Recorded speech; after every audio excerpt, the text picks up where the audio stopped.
Hey guys, I'm once again joined by my friend Jeremy, and we're continuing our reviews of Universal's Mummy series with 1944's The Mummy's Curse, the fifth film in Universal's Mummy series, and the final film of the Kharis cycle of the Mummy series.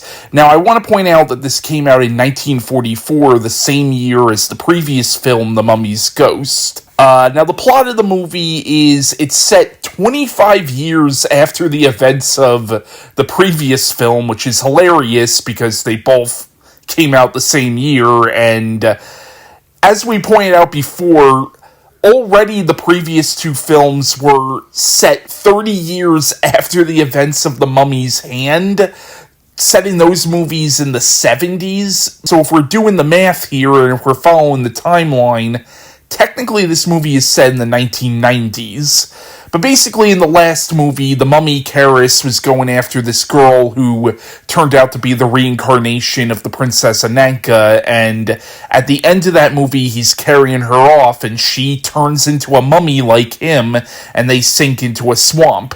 So this is 25 years later, and these two Egyptian priests come in. They're basically members of the cult from the previous few films who were the keepers of Kharis, and they once again resurrect Kharis, but this girl also resurrects as well and seems to be a normal human girl, and Kharis starts going after her again, and I'm actually kind of struggling to remember some of this movie, and you and me just watched it. So what do you think of The Mummy's Curse? I think it's pretty forgettable. Yeah, that's the thing. It's like, and I hate to say it, these Kharis mummy movies, with the exception of The Mummy's Hand, which I thought was pretty good, they're very, very bland. And they're very forgettable, honestly. Yeah, there's nothing really worth remembering about them. And they blend together. Like, they really do kind of blend together. They all use the same backstory for Kharis. They all use the same archive footage from previous mummy movies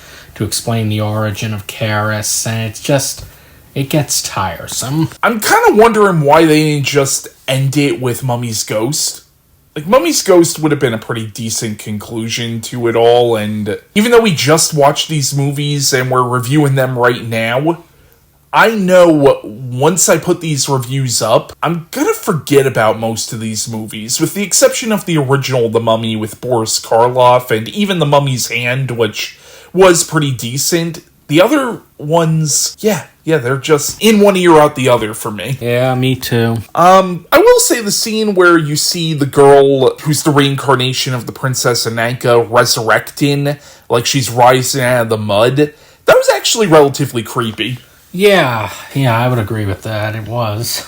There was also an interesting scene where, so like the two Egyptian priests, they resurrect Kharis in like, I guess it's sort of the crypt of a church or something, like an old like Catholic or Christian church, and a priest comes down saying, I won't have you doing these pagan rituals, and it almost seemed like the movie was trying to touch on the clash between Christianity and older religions and older belief systems, but it doesn't really do anything with that. It's just one scene, and then that's it. Now, in all these mummy movies, the mummy moves incredibly slowly. It's a wonder why people don't just run away.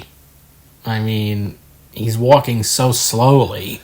Yeah, there really isn't much else to say about this one. It's just, it is what it is. I know I'm probably never going to go back to this one. Honestly, of these mummy movies, the one that I can see myself going back to would be obviously the original with Boris Karloff and Mummy's Hand. The rest of this series I can really, really take or leave.